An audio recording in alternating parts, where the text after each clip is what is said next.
the Sheldon School Board meeting for August 14th, 2018 to order at 5:38. Any agenda amendments?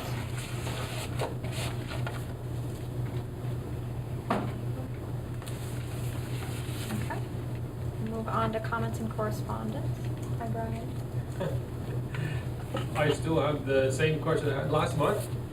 Has anything been done with that? The sewer bill. Yes. I'll look to you folks. I think the last time someone from the board was gonna go to the meeting because Wynn was getting done. Wynn was supposed to go to a meeting and then couldn't go to the meeting. And then, I think we were gonna have central office follow up. I followed up via email and got as much as I could from Kim, but Okay. the select board was the next step because the answer we got from Kim was not sufficient or enough information. And when I had gone up there with Lisa to talk with her about that and other bills, she had said that's what she knows, it would have to be the select board. I thought we brought that back. So I'm not sure how much farther we can get other Right. than having a conversation with them. Okay. Right, so you'll fill me in, because that was not a thing that was transitioned to Okay. me. Yep. Okay. So, So, there was a letter sent according to our last month's minutes. Wynn had sent a letter. So, we Okay. have gone back and forth. We had gone back and forth with the town over our water metering because they put new meters within the town that gets, Mhm.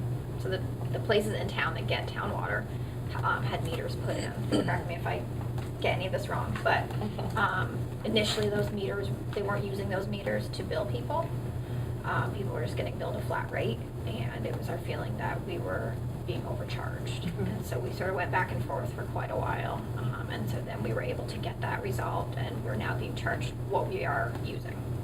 And so Brian had come to the board with a question of, then why is the sewer a flat rate, correct? Correct. So we've been now going back and forth with them about the sewer, and it's sort of been historically difficult to nail down. You don't have the same metering process? Just a flat rate. Yeah. Yeah. So, And we inquired with Kim, the town clerk, about that. Mhm. And Debbie for any historical information Debbie could tell, but it appears that she did bring it to a select board meeting even a few months ago, and their explanation was that it was a flat rate. I think we're looking for a little bit more of an explanation Mhm. about that. but you guys haven't received anything in response to Wynn's letter?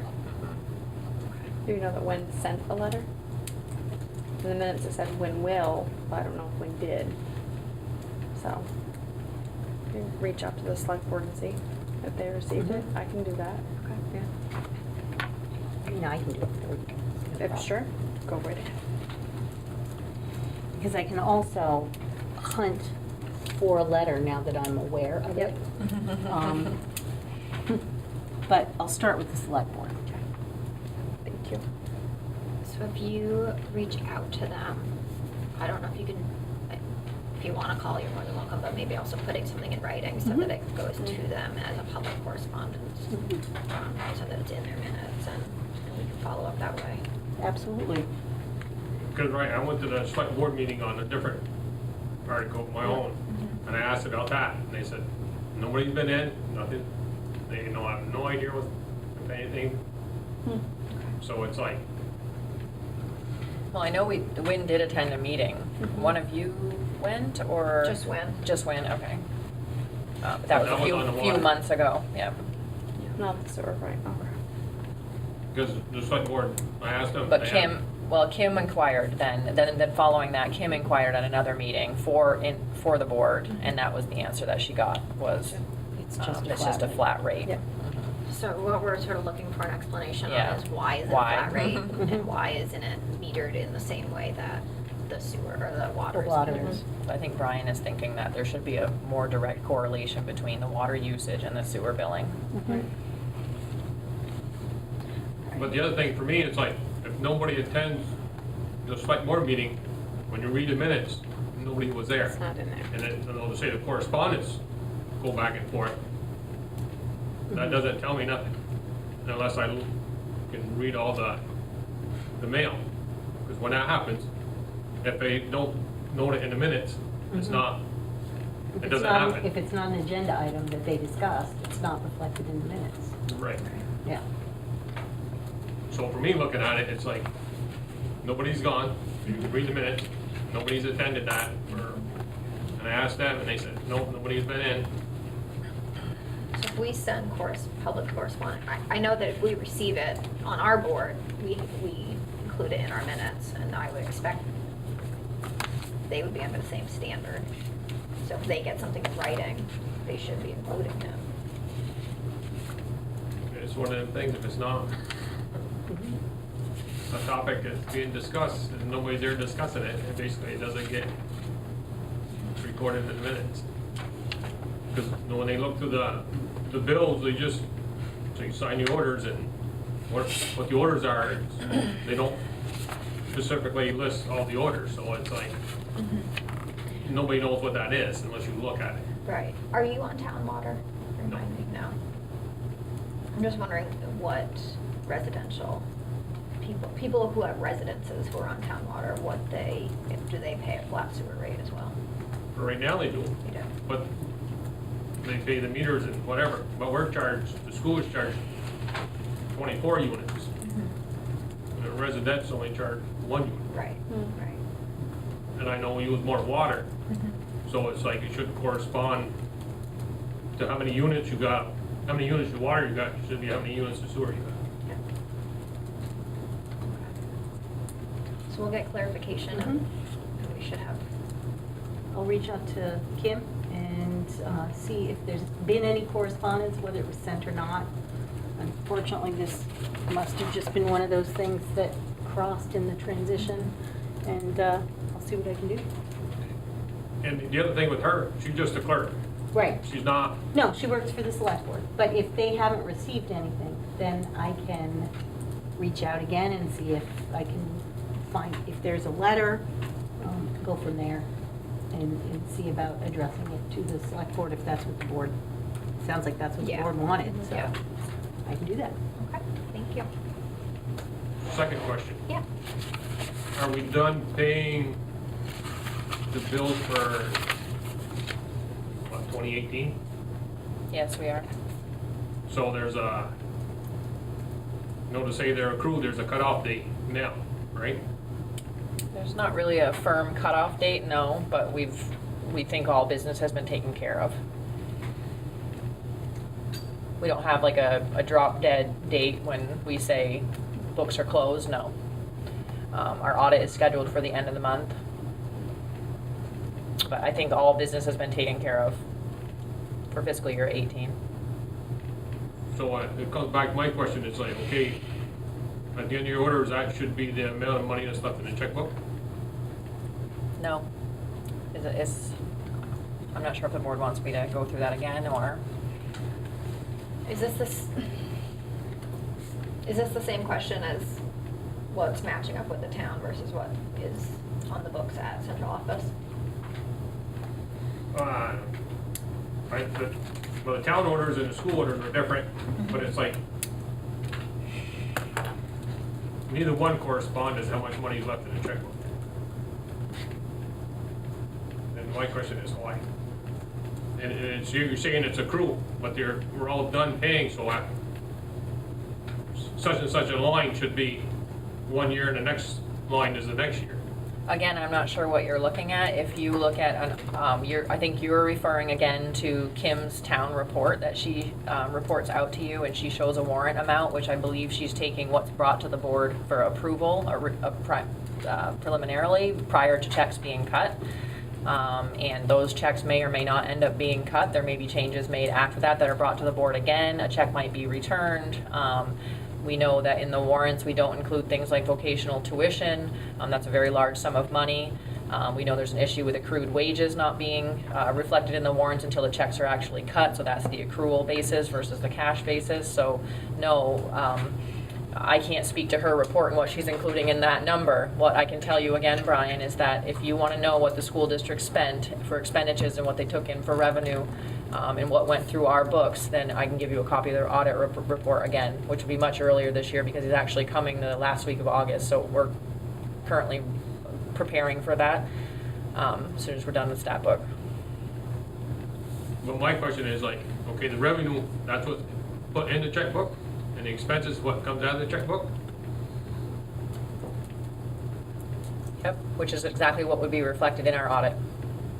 But I cannot speak to that number, and again, Brian, I mean, I can't say it enough, but I cannot speak to that number that she puts in her report for warrants. I have met with her twice already, and the new bookkeeper, Lisa Way, to work on that report for you, so I feel like it reflects a more accurate reflection of the true revenues and expenses. So we're working on that. We've met twice already to get ready for the town report this year, to try to work through some of the issues I think you're bringing up that make it confusing with the two different accounting methods.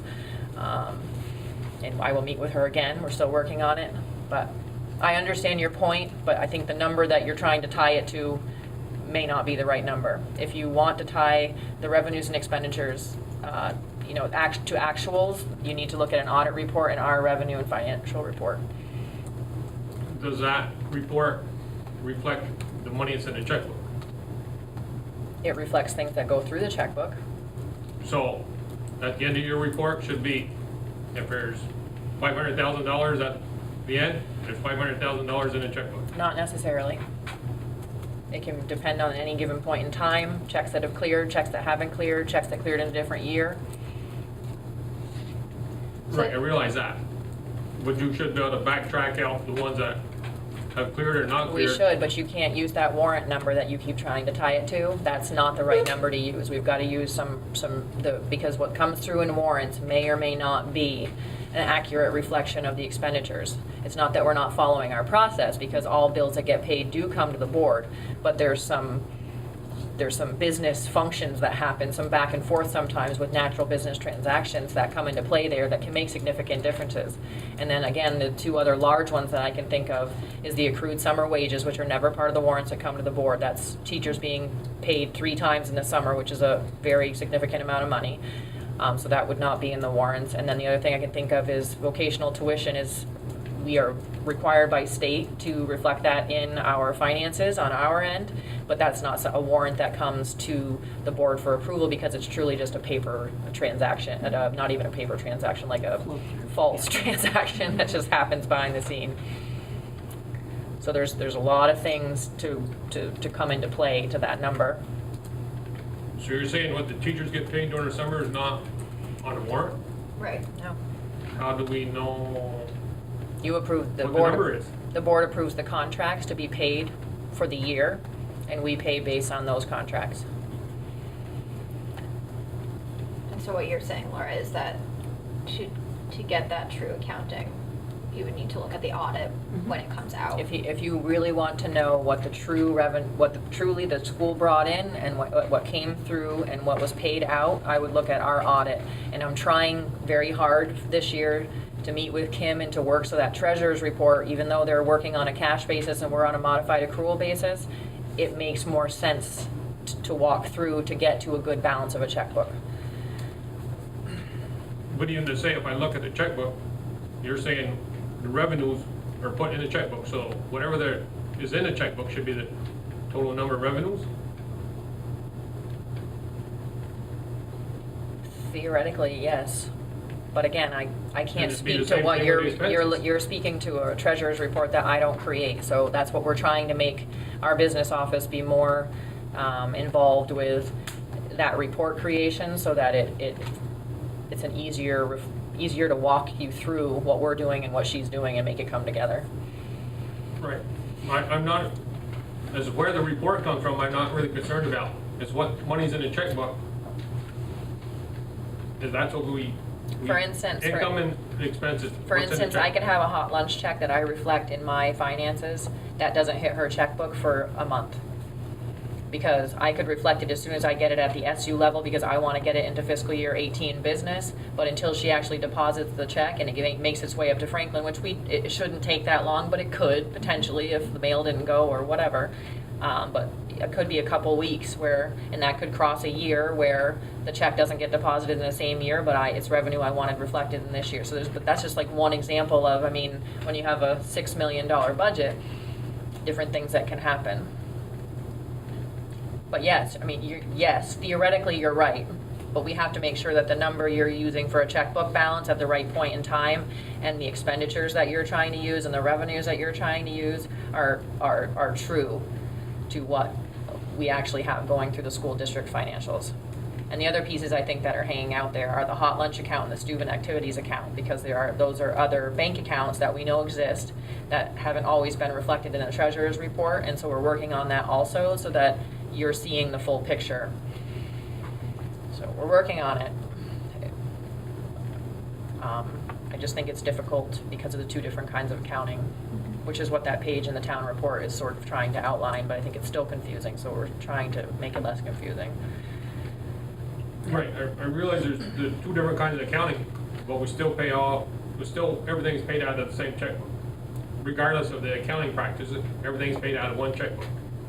Right, but my understanding is that when they do the audit, which is what you would need to use to examine that checkbook, that audit is an audit done at a moment in time, correct? So Based on a modified accrual. right, so there are basis. things that could have happened before that audit took place that don't get resolved until after the audit, and so you have to understand that it's a moment in time and not, Right. it's not a fluid document. Right, and as is her checkbook, so Right. we have to make sure that those match. But I understand, I mean, I take your point, is well taken. I think it's just a matter of taking the right numbers at the right point in time so you can see that they do match. But right now, the different kinds of accounting are making it look like they maybe don't. And that's what I'm trying to address with that report. Even though it's not our report, Kim is being wonderful to work with and trying to make sure that it reflects what it should. So I think lining those things up is a work in progress, but Laura's been working with Kim to make it more transparent. Right, but like an auditor, so I can look at anybody can look at the checkbook. When you look at the checkbook and you can just add all the debits and credits up, and it doesn't match the report, it's like, my biggest question is why? Because this is what went through the checkbook. Because This is the money that was processed. I don't think, my understanding is it's not as simple as debits and credits, because there's a lot of other revenue and expenditures that come through at different times. So when you recognize the revenue and capture your expenses, it's definitely not like balancing our home checkbooks. It's not debits, credit, it's not that simple. But when It you is read when the- Kim does it, but when we do We it do on a it. modified accrual Correct. basis, it's not. Yeah. Because when we're accounting for that money, it's at a different point, Right. or it can be at a different point in time. But I should still be able to explain it to you. I should still, but that, I have to work with what she's doing and learn what she's doing and then adapt it to what I'm doing and try to come up with a report, help her come up with a report that makes it understandable. Right, but when I read the school report, it's from whatever it is, July 1st to June 30th. So I'm presuming whatever happens, it happens in this time frame. Because you got a date, a starting date and ending date, so I'm assuming this is what happens in that time frame. We may cut a check on July 15th, charge it back in our system to the prior fiscal year because we realized we had revenue left over and we're allowed to do that within a reasonable amount of time. And that check wouldn't, so I'm charging it to fiscal year 18, for instance, finances, but it doesn't clear the checkbook until August when the vendor decides to cash their check. So I think that brings us back to the question and the discussion that we've had in the past of having two different accounting methods, and so they're not going to line up. Right, but if I take that expense and add it back to the checkbook, that should match the balance of the checkbook. Theoretically, yes. Theoretically, yes, but there's some things that aren't gonna go through the checkbook either. Like vocational tuition, accrued wages happen at a different time, so there's some other things that come into play there.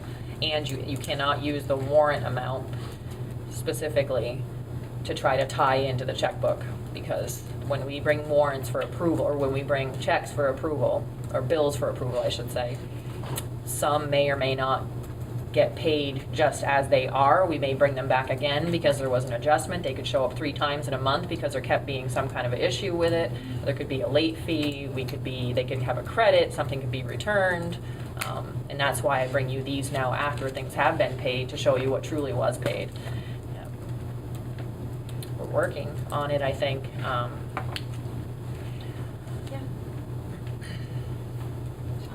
All right. We have a board meeting minutes. Sorry, I was gonna say we can just move on to the business report if you want, but I got a couple of things before that. So, do you have a chance to look at the? I did. Board meeting minutes? Yeah, I did. Okay. I would call for a motion to approve the June 11th and June 12th board meeting minutes. I'd like to make a motion to approve the June 11th and July 12th minutes. I'll second that. All those in favor of approving the June 11th and June 12th board meeting minutes, please say aye. Excuse me, July 12th. Aye. Opposed? Okay. Now we're on the business report. Get warrants first.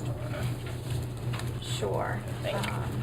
So I do have a few more new bills. And I did bring warrants for June and July, but Lisa Way had thought that this was a rescheduled capital project meeting and not a business meeting. So she's, I tried to get the brown folder that I thought she was talking about and I missed it. I got the wrong one.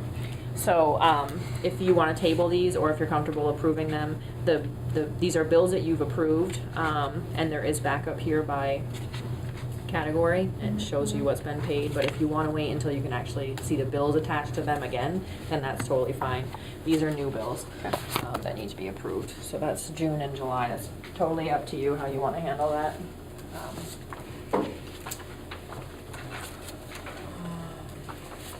I'm comfortable approving since we've already. I think those are the ones that I went in for and went through them, but if I took them, yeah. And Sean did come in again the other day and he reviewed bills too. And thank you for your flexibility as we work through the summer Yeah. because there's a lot of things to Absolutely. take care of this summer. Okay, so we'll move. Do you need this approval, the current bills? No, those are just for you to review when you, after Yeah. the meeting or whenever Okay. you do that. So Okay. these two numbers we have to approve. Okay, so I'm gonna make a motion to approve again. Nope, these, you would just approve, the warrants that were paid for the month of Okay. June and then July separately would be good. Okay, so 2 separate motions. Yes, please. Excuse me, I'm gonna make a motion to approve the This is warrants mail. for, this is the month of, July, $211,194.20. Second that motion. All those in favor of approving the July warrants for $211,194.20, say aye. Aye. Opposed? So I'm now gonna make a motion to approve the warrants for the month of June 2018 in the amount of $430,657.25. I will second that motion. All those in favor of approving June warrants for $430,657.25, please say aye. Aye. Opposed? Okay. Thank you very much. I just disseminated the final financial report pre-audit for fiscal year 18, so this is through June 30. It does include the last few approvals that the board had made for some facility things with some carryover that was projected. Even taking that into account, the carryover now stands at about $134,000, which is a little better than what we had thought. As you know, I'm always try to be conservative, just in case. We don't know what's going to happen, and that HRA was keeping me on my toes a little bit. So I think I'm happy with where we ended up. I think on a $5.6 million budget to come in within about $100,000 is fair. So at any time, if you guys have any questions, I don't really think there's anything that needs much explanation other than, like, I just wanted to point out that the things that you approved at the last meeting were included in this. Has the HRA stuff been settled with the state now? Or are they still We are processing? currently crafting an RFP. Our new HR coordinator is working on an RFP to go back out to bid again. So we know that we had a side letter with the union up through the end of December to change the structure of our HRA. That sunsets going into January, so we're trying to be very proactive and do our due diligence, working on who we hire moving forward, because to say that we've been unhappy with the last two is probably an understatement. We thought the second one would be better, and it's not. So, no, we're not out of the woods yet, but Bonnie is on it. She has been paying, spending hours and hours taking care of that and researching how we should move forward, so.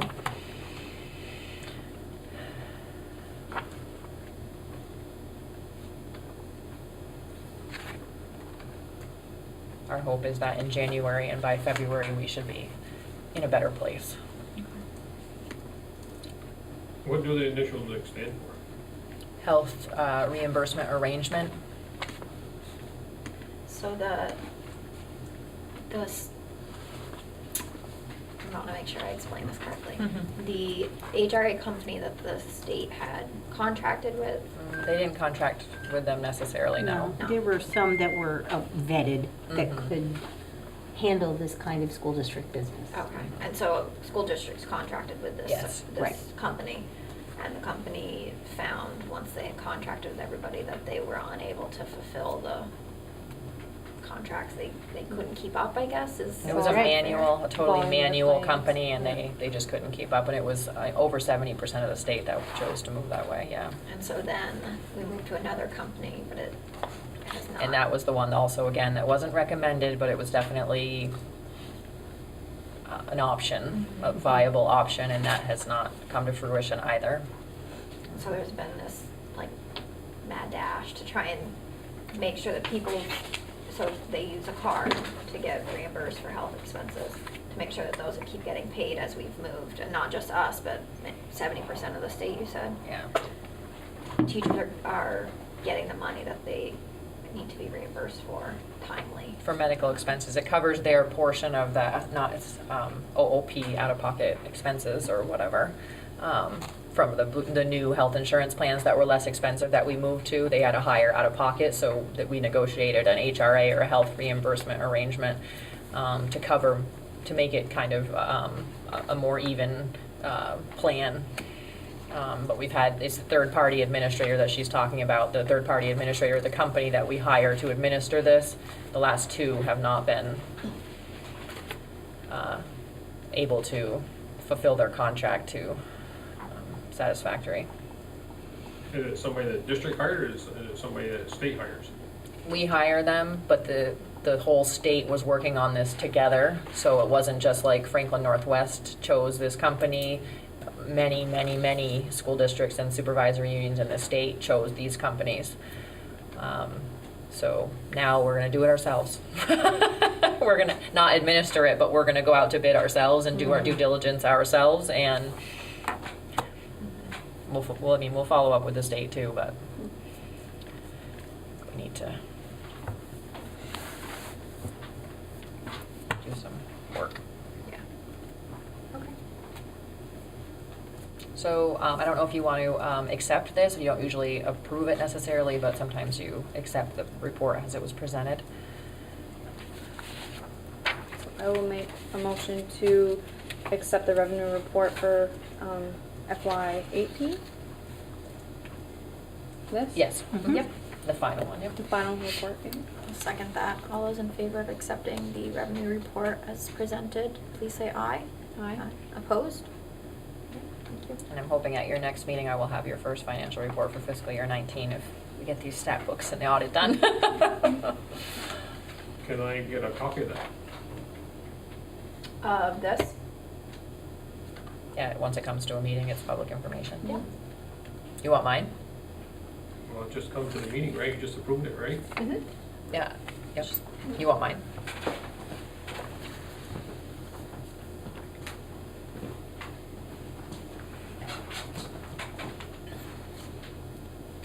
Okay. So facilities planning? Right, we need to reschedule that Mhm. bond Yep. Yeah. facility planning meeting. So I think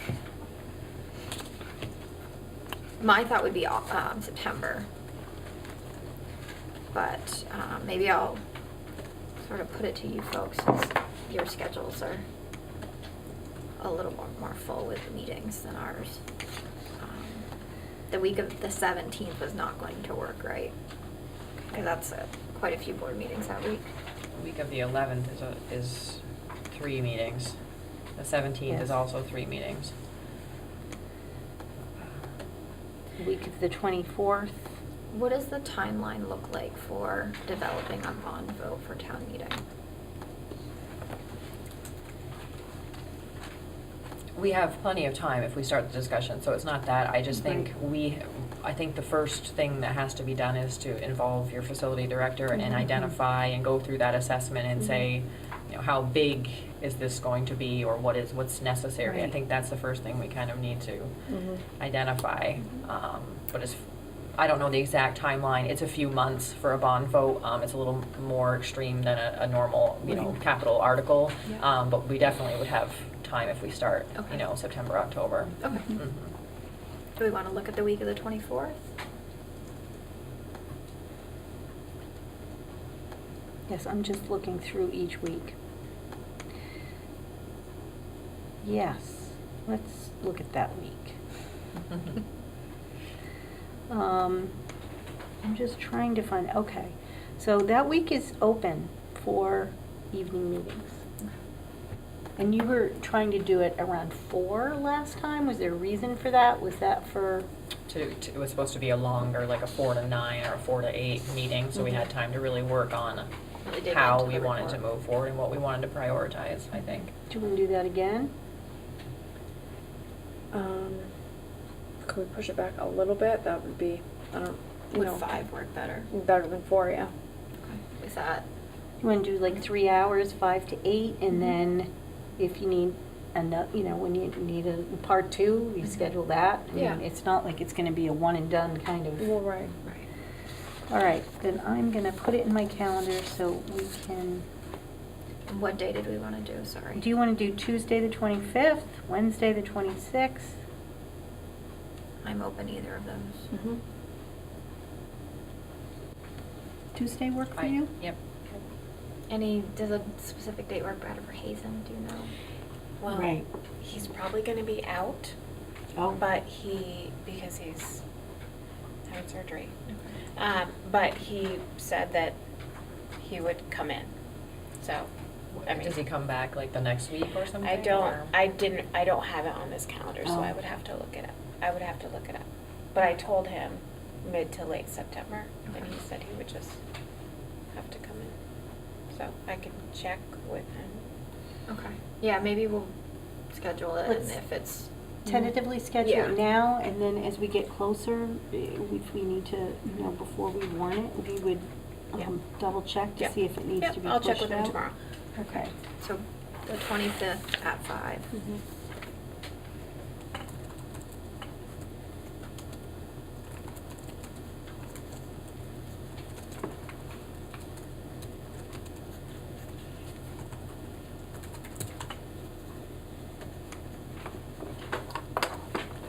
Going back to the agenda. So like a 5 to 8 for now? Put it on my to-do list.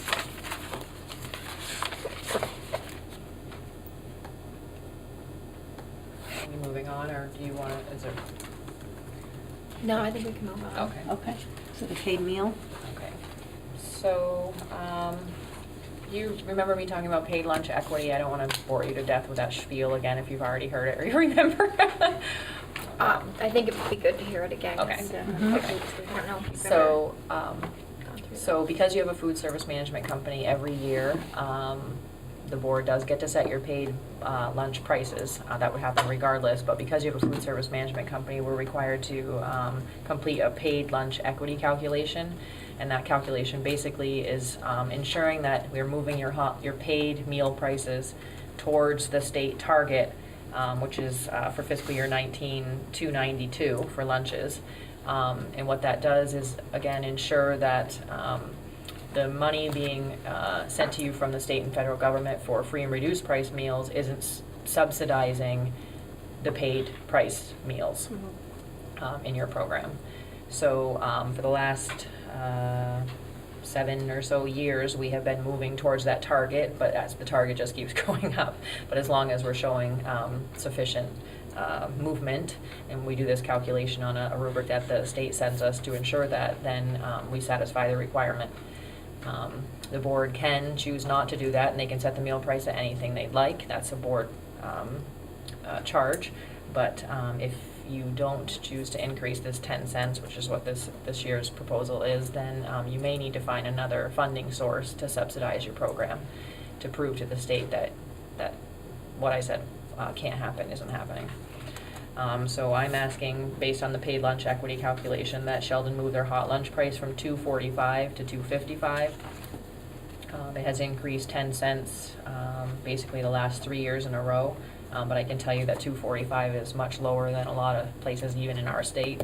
It's still much lower actually than some. Some are over the $3 mark. Breakfast will remain free for now, if that's what the board desires. We think the program can continue to be successful. I do want to mention though that you are in What year? you're in your possible third renewal of 4 possible renewals. When you hit, so next year will be your 4th, so fiscal year 21, which seems far away, but we know it's not. You'll be asked to move to not a cost reimbursable program, but a fixed price program when you contract with a food service management company.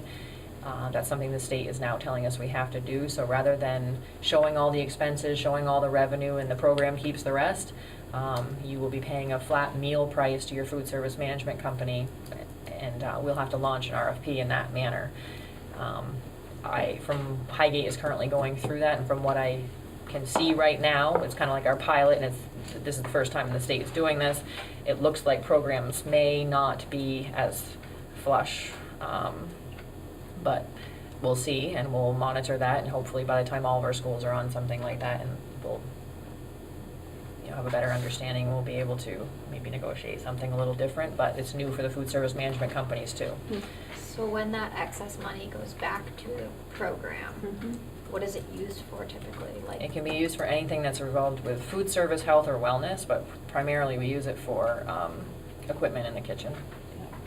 so once we move to the other program, we'll theoretically not have that extra money. The way it's looking right now with this first one, I'm not as confident that you will. And part of that is because of the free breakfast, offering free breakfast to a school. It increases your participation, so there's all these factors, your meal price having to be reasonable and be finding that balance with that, so you're not discouraging people from participating, but you're cash flowing your program. The free and reduced price percentage is a huge contributor. And then, what you're paying for management fees and admin fees. So there's all these different things that come into play to try to establish a cash flowing program, but it looks right now like a fixed price is not going to allow as much of a carryover. But we have a couple years, so hopefully, and maybe the state will change their mind, I'm not sure. But.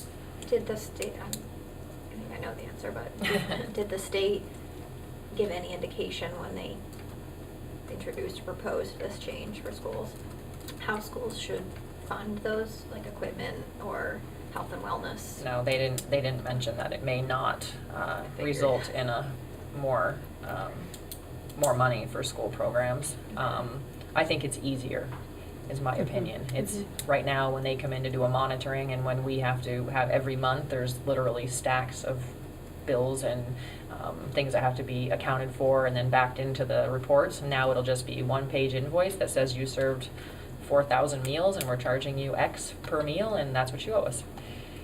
So when they monitor, that would be a lot easier. Right. I'm sure they wouldn't tell you that's the reason, but we'll see. We'll we have Marnie Carlton in our office is taking over for Bonnie for food service, and she will be on this, and we'll monitor and we'll see. And you're not there yet, but. So what I'm asking the board for right now is to consider the increase to the food service paid meal price for lunch of 10 cents to make it $2.55, and to have breakfast remain free. Adult lunches will be moving to $3.70. That's a required increase too. Separate motions or one? One's fine as long as you're mentioning the prices and what they're for. Okay, so I'm gonna make a motion to increase the student lunch rates from $2.45 5 to $2.55, And the adult-based lunch price is going from $360 to $370, $360 to $370. and breakfast will remain free. And breakfast will remain free. Thank you, Laura. I will second that motion. All those in favor say aye. Aye. Opposed?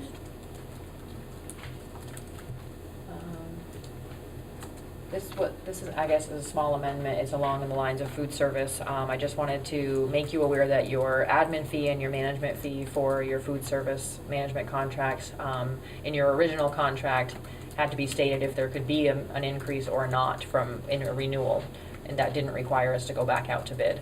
There was, it was in your original contract that they could increase based on the NEEP, which is like 2.5 or 2.2%. They've gone with 2.2% for the increase. This hasn't increased since I've been here, so I think it's reasonable. And so your management fee in Sheldon will be $7,154, and the admin fee will be $5,110. So I would also ask that the board approve that. That's a fee charged by the food services. Yes. Food management. Right now, technically, that's what they make, because everything else that's a surplus in the program stays within the program. What's your two amounts again? $7,154, and the admin fee is $5,110. Okay.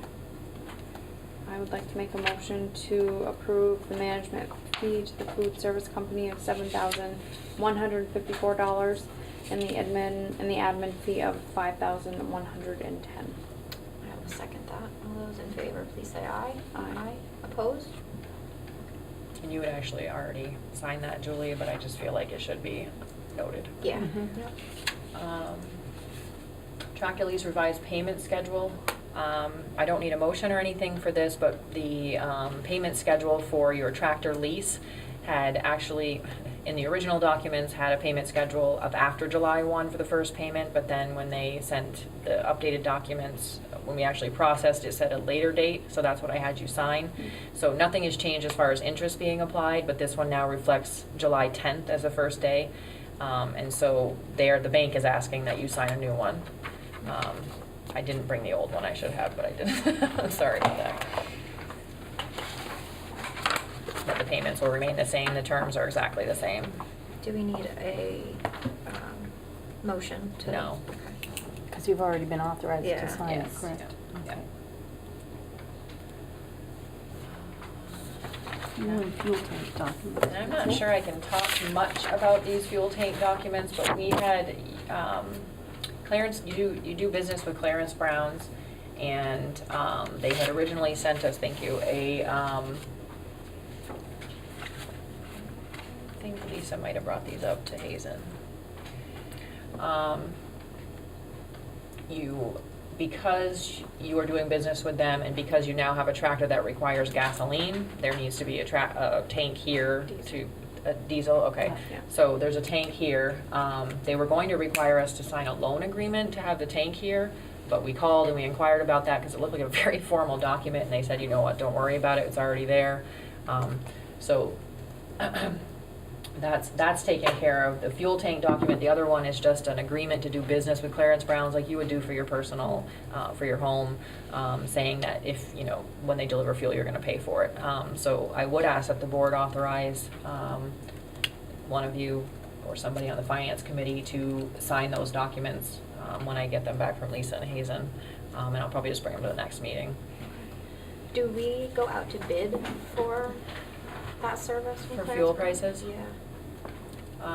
We haven't in the past, to be honest. Most of our schools are on natural gas for heating. And again, this is my ignorance to being new to Sheldon. I'll have to research to see where we were with that here and what's being used, what kind of fuel is being used for different purposes, and see if that's something that's worthwhile. But I will look into that. Thank you. Perfect. Can I ask a question on that? Is right, did we contact the other distributors on that?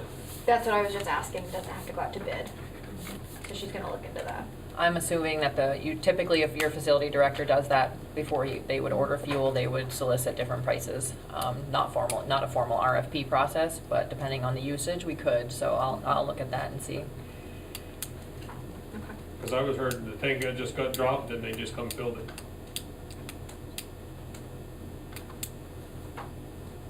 Right. Right, I don't know if they got contacted any of the other ones or not, but it. Well, that's what Laura's gonna look into. Yep. Okay. So we'll move that to our next meeting, the documents. Yes, that's fine. Okay. So move on to old business. So, Act 46 update. Yeah, so do you wanna do that, or you want me to? I do. Okay. So we had an Act 46 committee meeting last night, held at MVU, where different members of the committee, comprised mostly of SU members with the exception of one individual, Connie Buer from Highgate. So we discussed each of our community and districts' sentiment around 46, what our thoughts and feelings are, how we want to proceed. We also did a recap of how the meeting went in Newark. And along the same lines, just talked about our differing perspectives. It was just kind of a reiteration of what we've all expressed and discussed. And at this point, we are going to be meeting as a supervisory union tomorrow night to really lay out a firm plan on how we're going to proceed in each district, whether we're going to fight this, seek legal advice, or accept it and come up with a plan with a notion of acceptance. So that's kind of where we're at with it. In terms of what this means for Sheldon, we're still unsure. As everybody knows, the state had proposed that we merge with Franklin Northeast. We were opposed, still are opposed to that, and there have been some new developments around the potential of Alberg joining Sheldon as a partner and more of a side-by-side with the rest of the SU if they were to merge as well. So there's a lot up in the air, still a lot of unknown. So hopefully we can at least come up with a clear plan of how we're going to move forward tomorrow night. There was a meeting yesterday as well at the Abbey with David Zuckerman. Lieutenant Yep, that's what. Governor. Yep, Lieutenant Governor, I can remember his last name. So I heard it was very well attended. I was unable to go. Julia couldn't go, but Sean Stebbins did make it. And as we've been told, he was a really strong voice for Sheldon, so that's great. Really reiterating the points that we feel strongly about and spoke about in Newark, and that we spoke about continually, our feelings. Apparently it was very well attended, so that's good news. So hopefully Sean can kind of fill us in more when he arrives. But it's all, we're getting, people are listening. I don't know if it's gonna go anywhere, but people are listening, so it's better than not. So just some of the background on Alberg. Alberg has petitioned the state to leave their current supervisory union, and as such is seeking a new supervisory union, and they'd like to pursue Franklin Northwest. And so the implications for Sheldon in that are sort of, we have the option, or the state has the option, I guess, or not really, us initially. The state has the option where they may decide to allow Alberg to come to Franklin Northwest. They may also decide to allow Sheldon to stay in Franklin Northwest, assuming we merged with Alberg, right? Because then you could have a side-by-side. The question for Sheldon would be, what are the tax implications in that merger? And so Terry O'Shea, who facilitated the Act 46 committee originally, is looking into some of those numbers to sort of give us a better idea. But in talking with her at the Act 46 meeting, it may be difficult to pinpoint very clear tax implications, because when they did the assessments for our AGS, they were based on if we had merged, or if mergers had happened in 2015, and then looking forward, it wasn't as clear what the tax implications would have been from here forward. And so we're going to run into the same problem of what would it look like for Sheldon and Alberg if we merged. So I think that for the community, that's going to be something that we need, as a board, that we need input on, because I think the board identified going into Newark what our priorities were based on community feedback, which were to maintain within Franklin Northwest and to maintain our school choice. If those if those continue to be the same goals for the community, the tax implications might not matter as much, but I think we need community feedback on that, because merging with Albert could mean tax increases for Sheldon. It's sort of unclear at this point. So I would say to the community that we really need feedback. We need people here at the meetings, telling us what they're looking for, what the priorities are, because I don't think that's a decision the board should be making. Well, and it may not even be a decision the board gets to make. It Right, may be that right. the Agency of Ed says to Alberg, you're going to go here Mhm. or there. Right. There isn't a timeline where there can be the opportunity to vote on those kind of mergers is passed. Right. And they've already voted to do something different, so they're looking to get out of that. Yeah. So there are a lot of moving pieces. And as far as the tax rate, it almost will be impossible. Truly, I won't even say almost, it would be impossible. Because with all the mergers already happening, so not only will you have all the moving parts within Sheldon and Alberg, but then you're gonna have all the moving parts within your own SU, which they merging, they're not merging, how those assessments all then sugar out one way or the other, which is a major part of your budget now. And then also it's statewide, your equalized pupil numbers are gonna change again, the ed fund's gonna change again, all those people that are, all those school districts that are merging or don't merge is gonna change the ed fund again. I mean, so there's, Can I ask a very hypothetical question that has a lot of factors, and I'm putting you on the spot, and so if it's too much, just tell me. So, if there was a merger, if the state pursued that, it would be a merger of Sheldon and Alberg, and then a merger of Highgate, Swanton, and Franklin, to be a side-by-side within the district. What would assessments look like in that situation? Would it be a that's part of the Sheldon articles. Alberg assessment, right? Like, so you'd have, Some of it would be dictated by the articles of agreement, I think, that Right. the other Okay. SU. Because you would have an opportunity to develop articles of agreement between the two merged districts and the SU. The problem with a side-by-side is you still have an SU. right? Right. So you don't get all of the benefits, Mhm.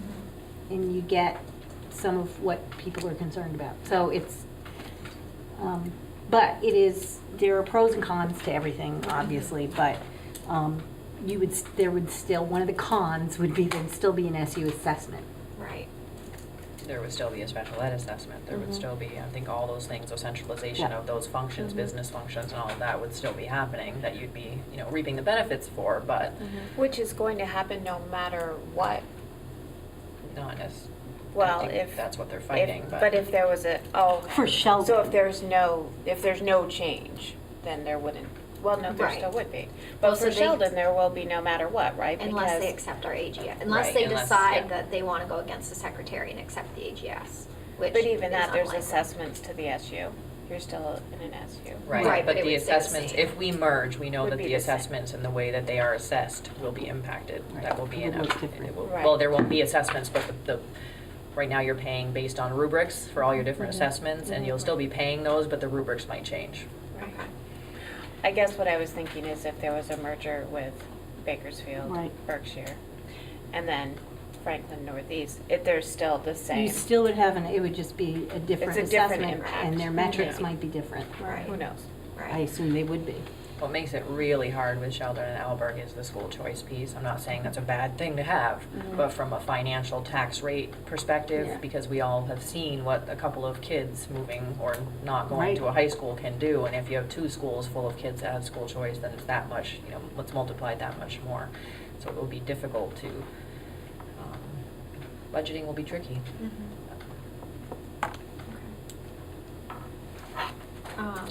That sort of leads us to the Berkshire Right. Bakersfield board meeting update.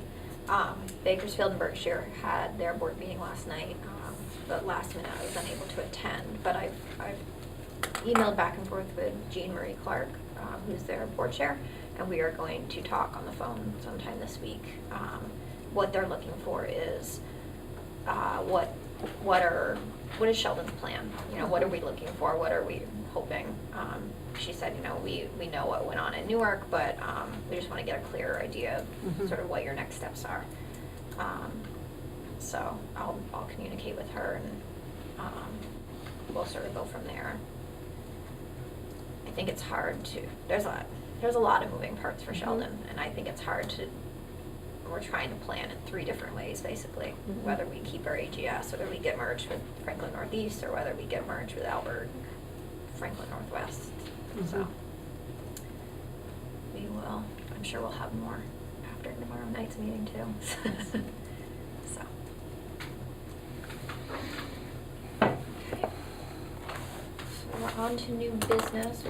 So, Julia, I don't know whether you want to consider having the conversation. I can give an overview, but if you want to speak specifically about, it's almost like a negotiation.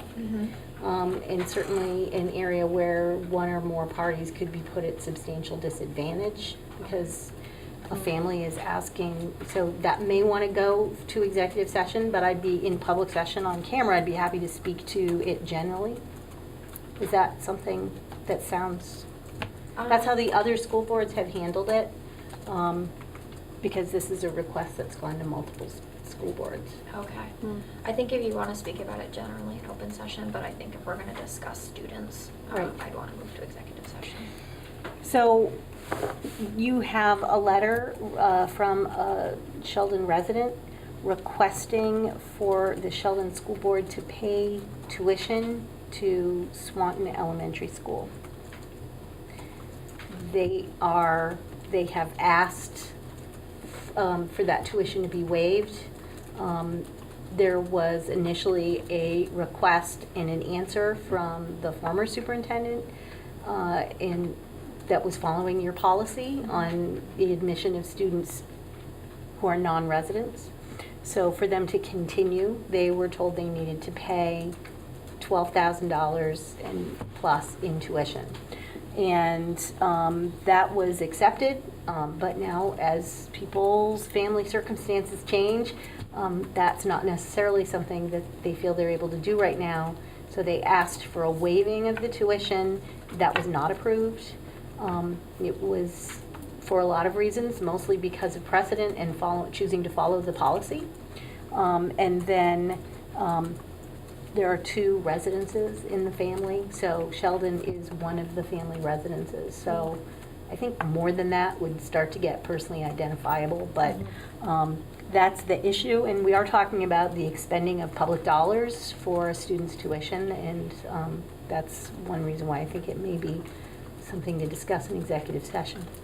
But a decision would be obviously in open session afterwards. Yeah, I guess I have follow-up questions about residency, which I'd like answered before I made any decisions personally. So I would ask that we move into executive session to discuss the parent tuition request, where premature public knowledge would put the board or other parties at substantial risk, or disadvantage, excuse me. So you have that finding, and then at the end of the meeting, you would make a motion to go into executive session for that? Okay.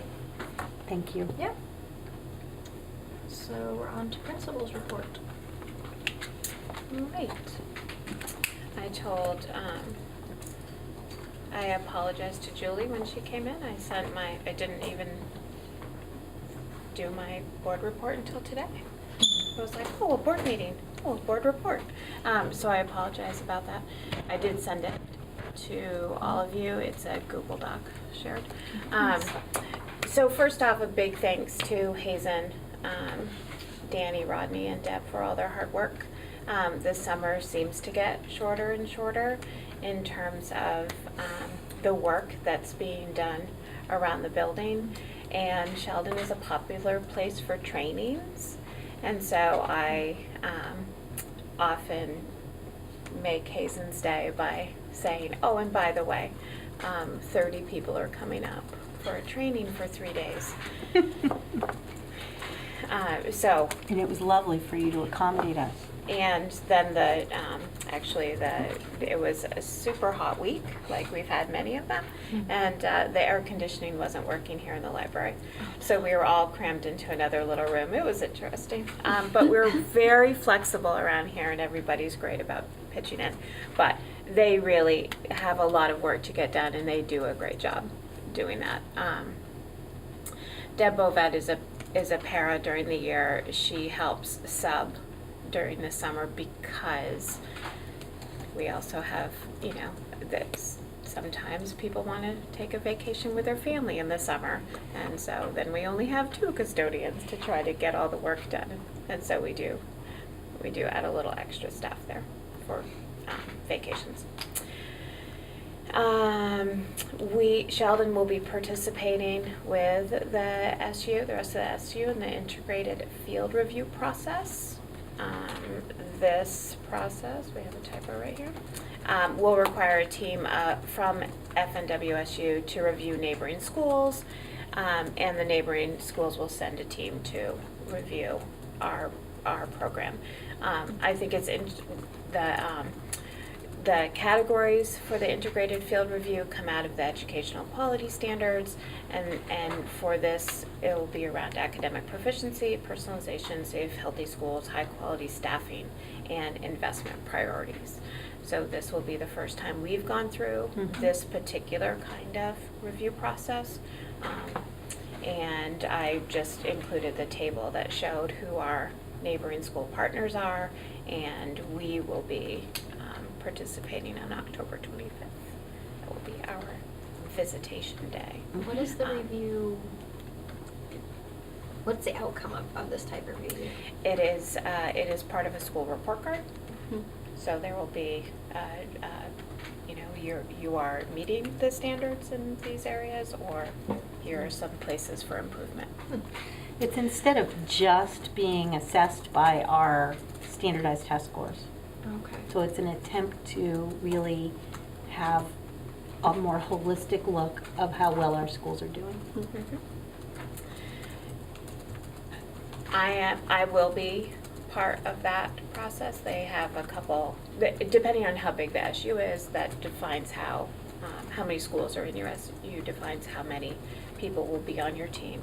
There are 2 administrators, Dan Palmer at MVU, and I will be on that team. More to come about Yes, that. absolutely. There'll be a training ahead of time. We'll go to a school. We'll have a school come here. Interesting.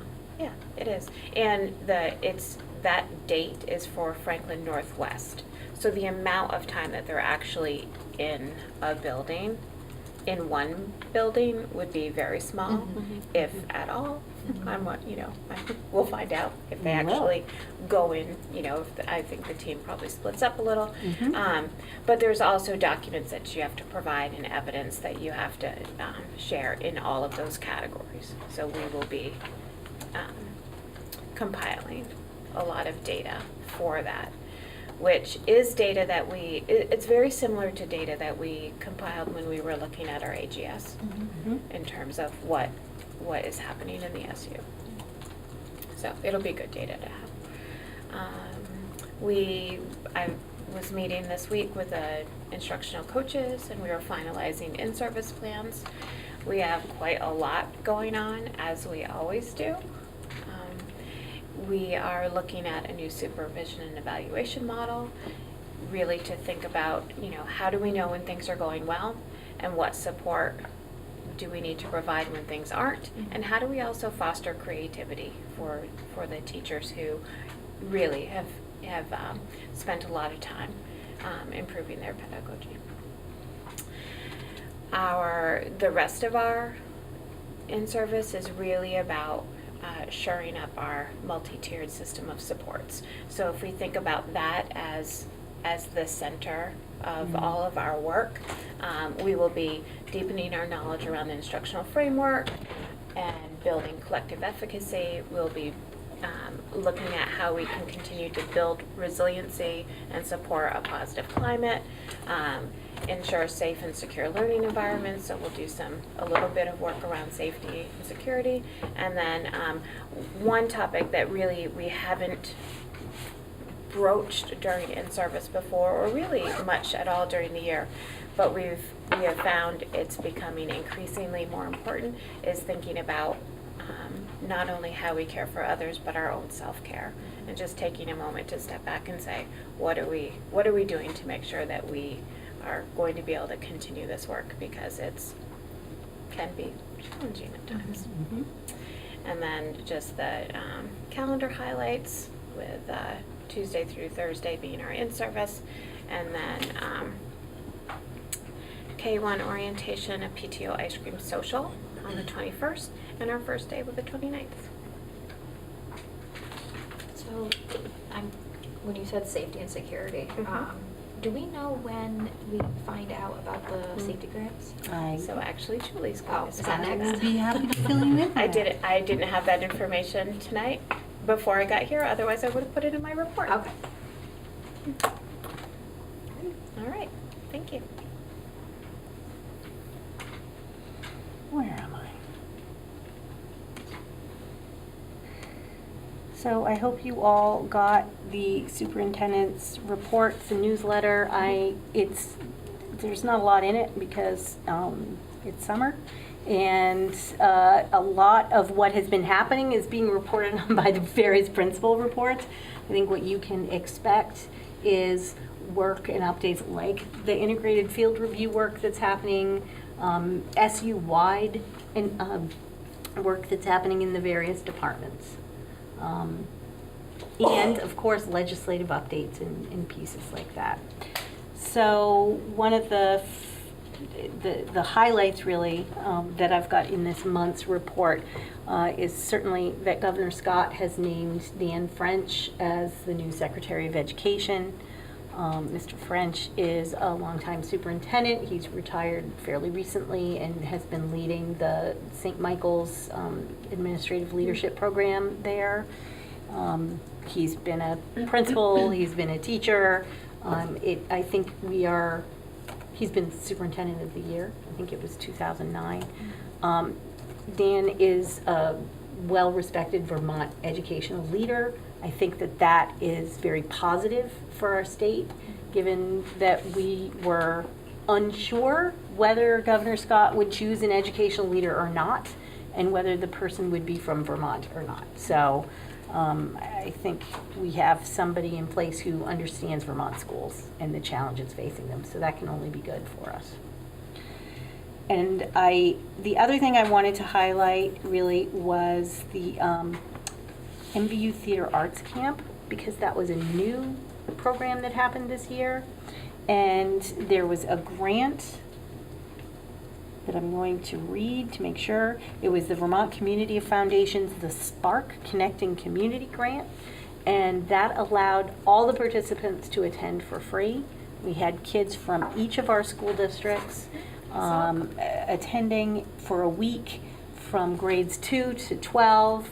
And they ended with a performance of The Wizard of Oz. You had seniors mentoring little kids. Little kids were learning self-efficacy and public speaking and just developing relationships. And it just seemed, everything I heard was that it was very positive and well attended. So our hope is that this will continue, and I really want to thank the folks, Ernie Hemingway and Rena Chenois, that really did the majority of the work.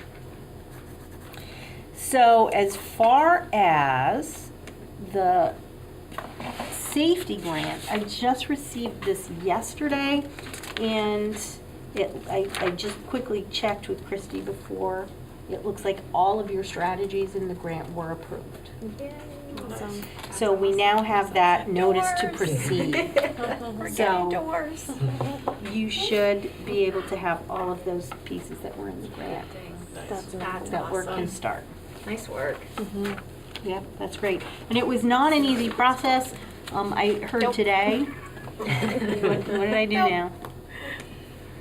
I heard today that there was $4 million allotted at the state, and more than $5 million were asked for, so they had to have a process where everything was scored, and it wasn't an automatic piece. It was pretty difficult for them to make decisions, but I do not believe this is the first allocation of grants that'll come around this, so for schools, other schools may have opportunities if they didn't make it in this round. Well, we'll submit again if they. That's right. Yeah. if You it may have comes- more to do. If it comes around again. Oh, There may be more to do. yes. Absolutely. There may be. So that's all I had. So now that Sean is here, I do want to Revisit circle that? back, yeah, to our Act 46 updates. So, a couple things, Sean. So we had our Act 46 meeting last night. But prior to that, I'm going to back up a little bit. So Alberg has reached out to Franklin Northwest and has asked to, they have petitioned the state to leave their supervisory union and are seeking to move into Franklin Northwest. That would mean partnering with Sheldon as a merger to have, we would basically have a side-by-side. So this is assuming that the state merges Franklin, Highgate, and Swanton. Yep. And so what we were talking about and what we discussed at the Act 46 meeting last night was how difficult it is to come up with any tax implications that might realize, because there are so many moving parts. Right. And so it makes it hard to base decisions on taxes, which is difficult. So we had, as a board, we had identified that staying in Franklin Northwest and maintaining school choice were priorities, and so we're asking for community feedback on what the community would like to see, but realizing that there's not enough time to hold a vote. Right. But that we're really encouraging community to reach out to board members, to the school, to attend meetings, to let us know what, if those priorities are maintained for the community, of maintaining within Franklin Northwest and keeping school choice. And we know that you had attended the meeting yesterday. Yep. We were hoping maybe you could give an update on that. We heard it was well attended. There was a number of people there. Based on just looking at things, it looked like it was Highgate, Franklin, Montgomery were the primary groups there, and a lot of politicians. I'm trying to get one more FaceTime, I think, in before today.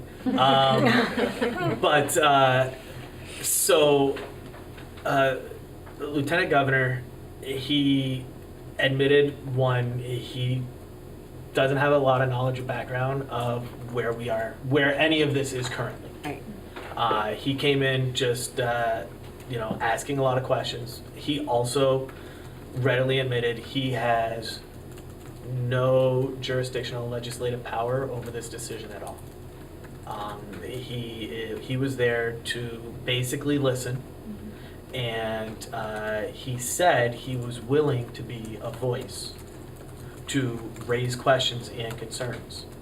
I did not stay till the end of it. I was there. I kind of gave our piece and had some discussion. My impression was he was somewhat surprised to hear of a couple of the circumstances, the information, and potentially how the board was working. He was and he admitted this, and you could tell some of his questions. He was a senator when this legislation was passed, so he was someone who was backing this. So this is kind of, and you could get that. You could sense that a little bit. He supported the concept and the idea, yet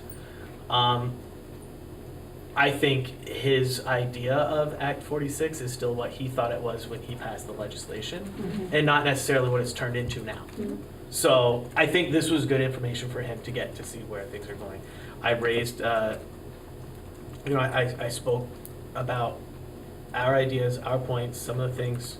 I know Christy and I had met, and we had discussed just how it's starting over for us.